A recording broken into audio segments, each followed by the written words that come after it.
A British squad gets lost in the thick fog and stumbles into a German trench.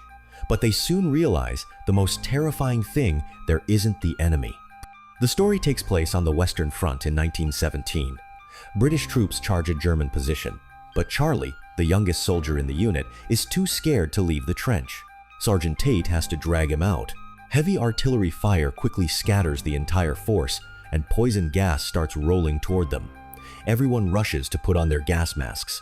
But when one soldier accidentally knocks his mask off, they realize it's only ordinary fog. Even stranger, the battle started at night. Yet by the time they remove their masks, it's already daylight. No one knows how much time has passed.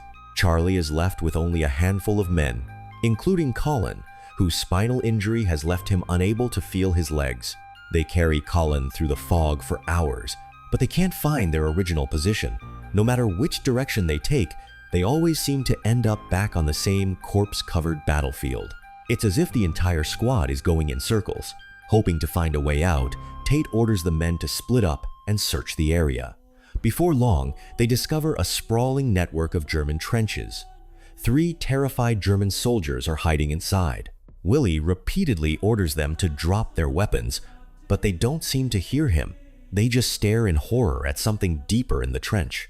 The short-tempered Quinn shoots one of them, while another escapes into the darkness, leaving a soldier named Friedrich behind as their prisoner. Oddly enough, Friedrich doesn't beg for his life. Instead, he desperately urges the British soldiers to leave. Whatever is behind him seems to frighten him more than death itself.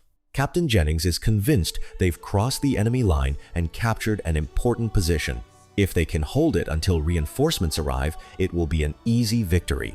Tate senses that something is wrong, but he has no choice but to follow orders and help search and reinforce the trench.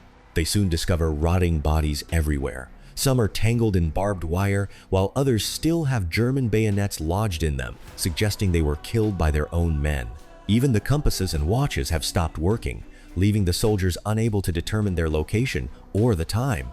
Heavy rain soon begins to fall. To reduce the area they need to defend, Jennings orders the men to blow up several side passages so any hidden Germans can't circle around behind them.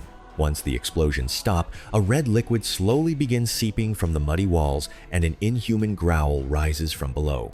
But the soldiers are too busy setting up their defenses to notice. With the side passages now blocked, they haven't secured the position at all. They've only cut off their own escape routes. While Jack and Barry continue searching, the German soldier who escaped earlier suddenly bursts out of the mud. The 2 men manage to wound him, but when Quinn arrives, he ignores Tate's orders and shoots the German dead. He even moves to desecrate the body. For the first time, Charlie realizes that Quinn has changed since entering the trench.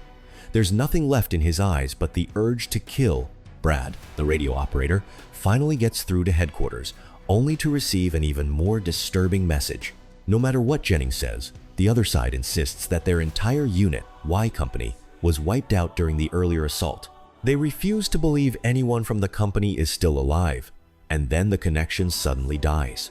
Afraid the truth will destroy morale, Jennings orders Brad to keep quiet. He still refuses to leave and insists they stay until reinforcements arrive. That night, the soldiers prepare to lock Friedrich in a cell, but he reacts as if he's seen something horrifying inside. He'd rather take a beating than go in, and during the struggle, he injures one of the soldiers. The wounded man tells Charlie to shoot Friedrich, but Charlie refuses. Friedrich stares at him for a long moment before finally entering the cell on his own. He remembers the mercy Charlie showed him. Barry soon hears a strange noise while standing guard. He follows it into the darkness and finds 3 German corpses standing upright at the end of the trench, their bodies completely wrapped in barbed wire. Before he can get a closer look, the wire behind him suddenly comes alive. By the time the others arrive, Barry has already been pinned to the muddy wall by the barbed wire. Believing more enemy soldiers are still hiding in the trench, the British drag Friedrich out and interrogate him. Friedrich tells Charlie, who understands French, that the Germans here weren't killed by the British. They suddenly went mad and started attacking one another. The real enemy is hiding somewhere inside the trench. If the British stay, Friedrich warns, they'll all meet the same fate. The next day, Jennings orders the soldiers to pile all the bodies together He also has them throw grenades into every opening, hoping to flush out any Germans still hiding inside. But just as they finish clearing the trench, artillery fire and the sound of charging troops suddenly erupt all around them. Everyone immediately raises their weapons, ready to fight. Jennings is so tense that when Jack suddenly appears, he mistakes him for an enemy soldier and shoots him dead. Even more disturbing, the moment Jack falls, the gunfire and battle cries outside instantly disappear. No enemy attack ever took place. The sounds seem designed to drive the soldiers into a panic and make them turn their weapons on one another. Charlie and several others want to leave immediately, but Jennings is still obsessed with following orders and refuses to give up what he believes will be his great victory. Late that night, Willie hears someone in the darkness relentlessly mocking him. Then a strange red fog begins closing in. His mind snaps, and he starts firing wildly before running out of the trench in a desperate attempt to escape. But as soon as Willie reaches no man's land, Brad, who stayed behind, suddenly shoots him. The medic risks his life to go after Willie. Shot in the leg, Willie desperately crawls back toward the trench. Just as he's about to reach the medic, something races toward him beneath the ground and drags him under. Meanwhile, Charlie finds Brad, who claims that something has gotten inside his head and is slowly taking control of him. Terrified that he'll hurt more of his own men, Brad begs Charlie to shoot him. Charlie can't bring himself to do it, so Brad suddenly turns and runs away. By morning, Quinn has completely lost his mind. He ties Friedrich to a wooden frame in no man's land and tortures him while shouting into the darkness, trying to provoke the hidden enemy into showing itself. Charlie wants to help Friedrich, but the other soldiers hold him back. Tate also begins openly opposing Quinn. At that exact moment, the barely lucid Jennings orders the remaining soldiers to assemble for inspection. Tate reminds him that almost the entire unit is dead and that this is no time for an inspection, but Jennings refuses to listen. Hoping to avoid a confrontation, Charlie steps forward and cooperates. Jennings notices that Quinn is missing and insists on going over to order him back, but Quinn no longer has any respect for the captain. He knocks Jennings to the ground, then kills him with a knife. Tate tackles Quinn, and the two begin fighting. Quinn shoves him into the barbed wire, and the sharp barbs instantly snag his body. Quinn then takes advantage of the moment and kills him. Charlie raises his rifle, but he hesitates because he's aiming at one of his own men. Before he can pull the trigger, strands of wire burst from the mud and wrap around Quinn like living creatures, holding him in place. As Quinn struggles in agony, Charlie finally shoots him and ends his suffering. Charlie immediately frees Friedrich and gives him a rifle to defend himself. He then returns to the trench to look for survivors. He first finds Colin, who is still lying in bed, and notices something moving beneath the blanket. When Charlie pulls it back, he discovers that rats have already gnawed away both of Colin's legs. The movement was coming from the rats. With Colin barely clinging to life, Charlie tearfully puts his friend out of his misery. Nearby, the out-of-control Brad has tied up the medic with barbed wire. Brad knows he's about to lose control again, and both he and the medic beg Charlie to shoot.